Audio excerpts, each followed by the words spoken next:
ચોમાસાની સિઝનમાં મોટો રોગચાળો ફાટી નીકળે તો જવાબદાર કોણ?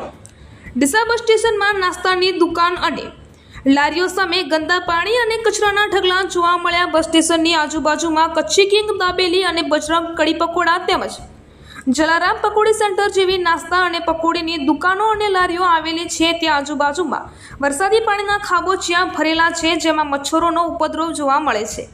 આ મચ્છરોના કારણે રોગચાળો ફાટી નીકળવાની ભીતિ સેવાઈ રહી છે અને ગ્રામીણ વિસ્તારોમાંથી આવતા રાહદારીઓ તેમજ સ્કૂલે આવતા વિદ્યાર્થીઓ આ નાસ્તાનો ઉપયોગ કરતા હોય છે, જેને કારણે તેઓના શારીરિક સ્વાસ્થ્ય બગડે તેવી ભીતિ જણાઈ રહી છે।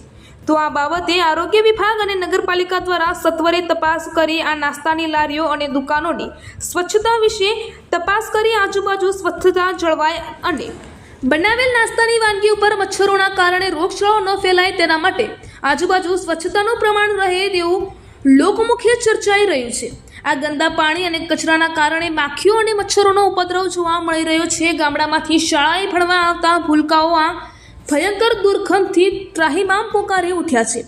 કોઈ મોટો રોગચાળો ફાટી નીકળે તો જવાબદાર કોણ, એવું આવતા જતા રાહદારીઓ જણાવી રહ્યા છે। આ બાબતે વારંવાર નગરપાલિકા અને આરોગ્ય વિભાગને મૌખિક રજૂઆત કરવા છતાં પણ આ સત્તાધીશોના પેટનું પાણી હલતું નથી। તો આ બસ સ્ટેશન આગળ જે પાણીના ખાડા ભરાઈ ગયા છે તે અને મચ્છરોનો નિકાલ કરવામાં આવશે કે કેમ તે હવે જોવાનું રહ્યું।